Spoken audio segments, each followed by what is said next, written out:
ये पार्षद कार्यकाल खत्म हुए आज लगभग 2 महीने हो चुके हैं। 2 महीने से निगम में प्रशासन की इस कदर लापरवाही और भ्रष्टाचार चल रहा है कि ना तो इनको मतलब है सफाई व्यवस्था से, ना इनको मतलब है रोड की हालत कैसी है। सीवर लाइन 2-2 महीने 1.5 महीने से बह रहे हैं, इनको कोई फर्क नहीं पड़ता। और मैं आपकी जानकारी में ला देना चाहता हूँ, हमारे वार्ड में राजस्थान का सबसे बड़ा गर्ल्स स्कूल सरकारी गंगापोल गर्ल्स स्कूल है। पिछले 1.5 महीने से उसके बाहर लाइन बह रही है, 1-1 फुट पानी वहाँ बहता है। छोटी छोटी बच्चियों से लेके 12वीं तक की बच्ची वहाँ आती हैं, रोज उनकी ड्रेसें गंदी होती है, उनके छींटे लगते हैं और कई कई मरतबा वो गिर भी जाती हैं। इसके लिए हमने डीसी को अवगत कराया कई मरतबा। कई बार हमने बहादुर सिंह जो एक्शन है, जयन और अय्यन तो फोन ही नहीं उठाते, उनकी तो क्या कहना। और इन लोगों ने इस कदर वार्ड की हालत खराब कर चुके हैं क्योंकि इनके ऊपर इनसे सवाल करने के लिए ना तो कोई महापौर है, ना उप महापौर है, ना पार्षद है। तो जाहिर सी बात है, संभागीय आयुक्त तो इनका जो है सर्वे सर्वा बना दिया। संभागीय आयुक्त को यही पता नहीं है कि निगम में कितने वार्ड हैं, क्या है क्या नहीं है। तो वहां तक आम जनता कैसे पहुंचेगी? आम जनता पहुंचेगी डीसी तक। डीसी सीमा चौधरी पर सीधे आरोप लगाए जा रहे हैं जन समस्याओं को लेकर, किस तरीके से? देखिए, डीसी जो है वो सिर्फ ऐसा लगता है कि मेरे को हमारे जो नारे लगाए जा रहे हैं आपके, बिल्कुल मुर्दाबाद है वो, क्योंकि जो जनता के काम नहीं करेगा वो सदा मुर्दाबाद रहेगा। और मैं ये कहना चाहता हूँ जनता से कि जो डीसी अवामेल में बैठी है ना, इन पर पहले भी कई भ्रष्टाचार के आरोप लग चुके हैं। और ये सिर्फ एक काम डीसी की हैसियत से नहीं, मेरे को ऐसा लगता है कि ये बाबा की पीए की हैसियत से काम कर रही है। बाबा बोलता है 30 गज के मकान पे सीज कर दो, ये सीज कर देती है। 50 गज के मकान को सीज कर दो, ये सीज कर देती है। आप जाकर देखो हेरिटेज में, ओल्ड सिटी के अंदर ये 2-2, 3-3 बीघा की स्कीमें कट रही हैं। उस पर कोई बाइलॉज नहीं, उस पर कोई नियम कानून कायदे नहीं, उस पर कोई परमिशन नहीं। वो कैसे बन रहे हैं जब मालूम करते हैं तो पता चलता है कि बाबा को सेट कर दिया, इधर डीसी पे भी कर दिया। और जो चंद 2-4 दलाल होते हैं, आपके पास कोई तथ्य है इस प्रकार के? कोई इसमें आप पूरा जयपुर बोलेगा इस बात को कि वहां तो ले दे के काम होता है। इन बातों को लेकर देखिए, जब लोग बोलते हैं तो उसमें कहीं ना कहीं सच्चाई होती है और हम मानते हैं। तो आप कथित रूप से बता सकते हो? बिल्कुल। इसमें क्या होता है कि जो जनप्रतिनिधि होता है, हम भी एक जनप्रतिनिधि थे, तो उस वक्त हम भी जनता के कार्य करते थे। तो जाहिर सी बात है, आप हमारे अवामेल विधायक हैं, आपको पता होना चाहिए कि आपकी विधानसभा में कितनी गलियां हैं, आपको पता होना चाहिए कि कौन सी गली खस्ता हाल में है, आपको ये पता होना चाहिए कितने स्कूल हैं, कितने कॉलेज हैं, उसके बाहर क्या व्यवस्था है, आपको पता होना चाहिए। आपको सिर्फ ये हिंदू मुस्लिम करने से अगर फुर्सत मिले तो ये पता करेंगे ना आप।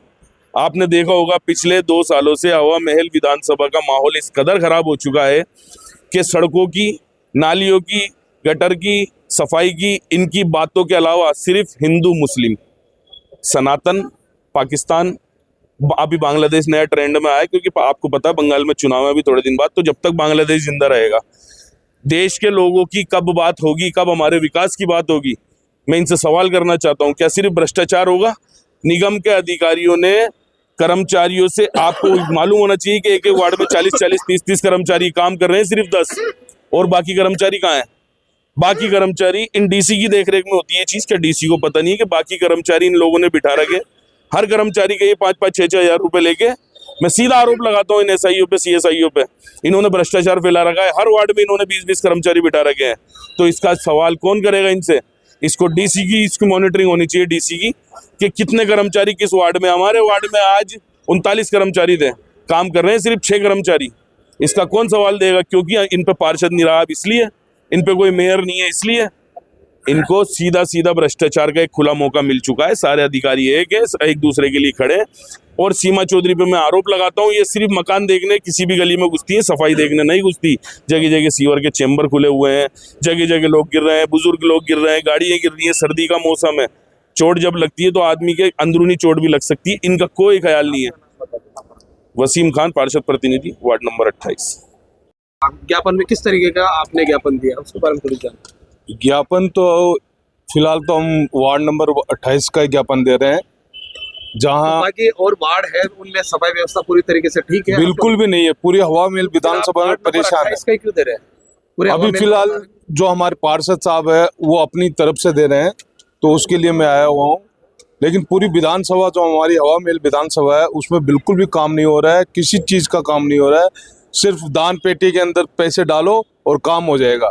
एमएलए साहब, हमारे एमएलए साहब जो अवामी विधानसभा के एमएलए साहब है बाबा साहब, तो साफ सफाई व्यवस्थाओं को लेकर भी दाल मंडी पे पैसा डालना होता है, ऐसा कुछ है? साफ सफाई का तो नाम ही नहीं है। अतिक्रमण जो के नाम से जो तो क्या इससे पहले अवगत नहीं करवाया आपने? करवाया, खूब करवाया, लेकिन कोई सुनाई नहीं है, कोई सुनाई नहीं है। आप लोगों की समस्याओं की सुनवाई नहीं होती तो आपकी आगे की क्या क्या रणनीति रहेगी? इसके बारे में थोड़ी जानकारी दें। हम आज देखते हैं डीसी साहब गायब है, वरना मैंने सुना कि वो टाइम से आ जाती है, लेकिन आज जैसे उनको पता चला कि उनके खिलाफ यहाँ पे मोर्चा है तो वो गायब हो गई है। तो अगर वो आज आती है ठीक है, नहीं आती है तो हम एक बहुत बड़ा आंदोलन करेंगे, वो भी सुभाष चौक के अंदर, जहाँ हमारी गर्ल्स कॉलेज की बच्चियां भी परेशान है, वो भी हमें साथ देगी और ज़्यादा से ज़्यादा संख्या में हम वहाँ पे भाग लेंगे और हमारे आदरणीय कांग्रेस प्रत्याशी आर तिवारी जी के नेतृत्व में काम होगा। आपका नाम बताओ। जल मेल ब्लॉक अध्यक्ष जावेद सेठी। हमारा सिर्फ यही कहना है नगर निगम प्रशासन से कि भाई जो व्यवस्था पिछले 5 साल कांग्रेस की गवर्नमेंट भी रही है, ऐसा नहीं कि पहली बार ये बीजेपी की गवर्नमेंट आई है या पहली बार कांग्रेस की गवर्नमेंट, पिछली बार कांग्रेस के ही विधायक थे, यहाँ से मंत्री थे। उस टाइम की व्यवस्था को देखते हुए, आज की व्यवस्था को देखते हुए बिल्कुल नगर निगम फ्लॉप है, नगर निगम बिल्कुल ठप हो चुकी है। नगर निगम प्रशासन बार बार वक्त रहते हैं अवगत कराने के बावजूद भी अतिक्रमण जो है चरम पे है, चाप के नाम से भ्रष्टाचार चरम पर है, किसी का कोई सुनवाई नहीं है निगम पे, चाहे वो आज डीसी मौके पर मौजूद नहीं है, ज्ञापन किसको देंगे? आपका ज्ञापन स्वीकार नहीं किया जा रहा है, क्या कहेंगे? हम तो डीसी को ही देने आए थे। अगर वो उनको पता लग गया कि आज धरना प्रदर्शन है, नहीं आ रहे उनके खिलाफ, तो वो यहाँ से गायब हो गए। तो आज जो भी समस्त इसका निगम का अधिकारी होगा हम उसको देखेंगे। नाम बता दीजिए आप। तारीख है दी अध्यक्ष वार्ड 26।